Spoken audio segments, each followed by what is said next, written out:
Until you make the unconscious conscious, it will direct your life, and you will call it fate. Carl Jung.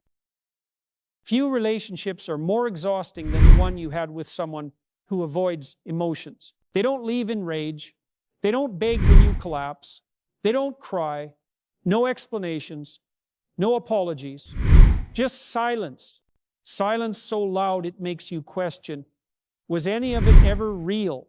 And in that cold, unbearable quiet, you're the one who feels the pain while they seem untouched, unbothered, unshaken. But here's the truth. They do feel, just not the way you do. Avoidants don't break down on the day of the breakup. They break down weeks later, when a certain song comes on at 1 a.m., when your name shows up in a dream, when they bump into the space you used to fill. They don't fall apart. They unravel slowly. And if you were the one who saw their true self and still stayed, still loved them softly, then your departure was not just another loss. It was an emotional earthquake they'll never admit to. Phase 1, denial, rationalization, emotional numbness. When the relationship ends, avoidants don't show heartbreak. There are no tearful breakdowns, no late-night pleading messages, no frantic phone calls. On the surface, they appear calm, collected, even relieved. A quiet voice inside them whispers, "It's done. I finally have space again." And they believe it. They convince themselves the breakup was necessary, logical, perfectly timed. They're not lying, but they are in denial of an emotion that hasn't yet surfaced, of a wound not yet deep enough to confront. And to keep that crack from expanding, they get busy. They sign up for new classes, take on more hours at work, plan spontaneous trips, re-download the dating apps. They begin restructuring life carefully and efficiently without you in it. But none of these actions are signs of healing. They're symptoms of emotional paralysis. They may move on to someone new quickly, not because they've moved on from you, but because they need to fill the void you left before they're forced to feel it. They don't ask, "What am I feeling?" They ask, "What can I do to not feel anything?" Since childhood, avoidants have survived by disconnecting from their own emotions. They built safety on logic, on strategy, on movement, not on trust or emotional attunement. So they don't call it grief, they call it peace. A cold, hollow kind of peace, but one that feels familiar, safe. The irony is brutal. The moment their heart begins to break is the moment they become the busiest. Not to heal, but to outrun the pain. Subtle but deep signs. When things begin to surface, it starts quietly, almost unnoticed. A familiar song playing in the background at a coffee shop. A friend casually mentioning a place the two of you used to go. An old photo that resurfaces unexpectedly on their feed. These are small things, fleeting moments, but in the mind of an avoidant, they don't pass so easily. At first, they pause for just a second. A slight frown, a shrug. They brush it off. They tell themselves, it's just coincidence. But those coincidences begin to return more often, more intensely, until finally, they admit it. They're still thinking about you. It's not nostalgia. It's delayed emotional activation. Avoidants don't process grief in real time. At the moment of separation, they freeze.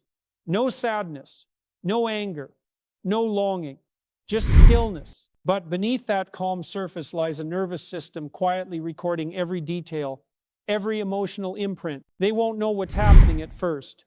Just a vague restlessness, a low-level fog that clouds their seemingly stable days. Life goes on, but their thoughts start drifting to specific memories. Your eyes during that last conversation, your laugh when you teased them, the patience you offered when they pushed you away. They start checking your social media, first out of curiosity, then unconsciously. They don't understand why your image is clearer now that you're gone, why they're scanning crowds for someone who no longer belongs to them. The questions begin subtly, then build into mental loops. Was I wrong? Was that the best connection I've ever had? Why did I push that person away? For the first time, they begin to feel something they never allowed themselves to feel before: loss.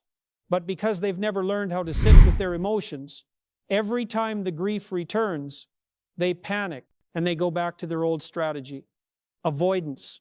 But this time, the pain doesn't leave. It lingers quietly, persistently, like a song stuck on repeat they can't turn off. Losing someone special is an unconscious shock. Beneath their composed, distant exterior, avoidants are actually very selective with trust. They don't let people in easily or deeply. They test you through silence, withdrawal, emotional distance, not because they're cruel, but because they believe that if you leave, at least they won't be hurt too badly.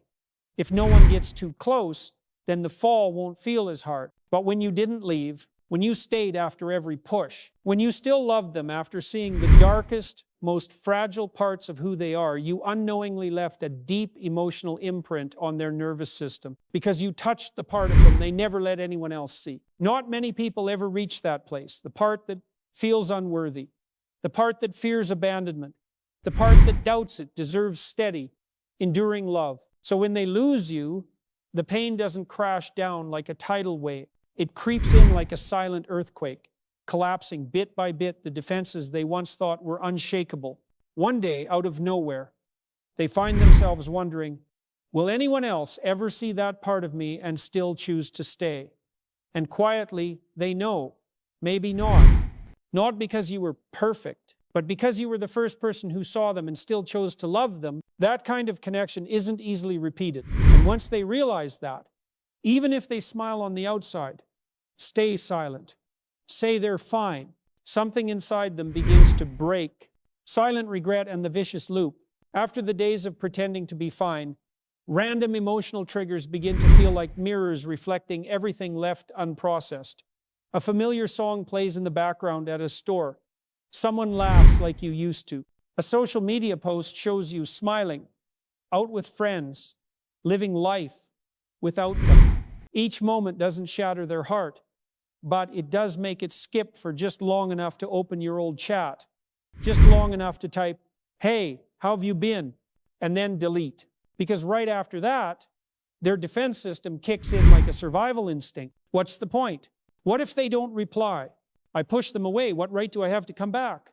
The longing is real, but so is the pride. They don't want to touch the wound they caused, because reaching out means doing something they've never really practiced, admitting they were wrong, that they miss you, that they destroyed something beautiful just because they were too scared to feel it fully. And for someone avoidant, someone who's built a life on emotional distance, lowering their guard feels unnatural. It's like standing naked in front of a storm of conflicting inner voices.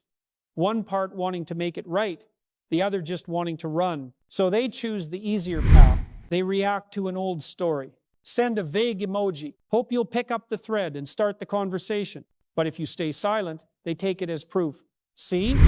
I never mattered anyway. The truth? You mattered deeply. They just weren't brave enough to face it. Even if they never say it out loud. Even if they keep repeating, "I'm fine."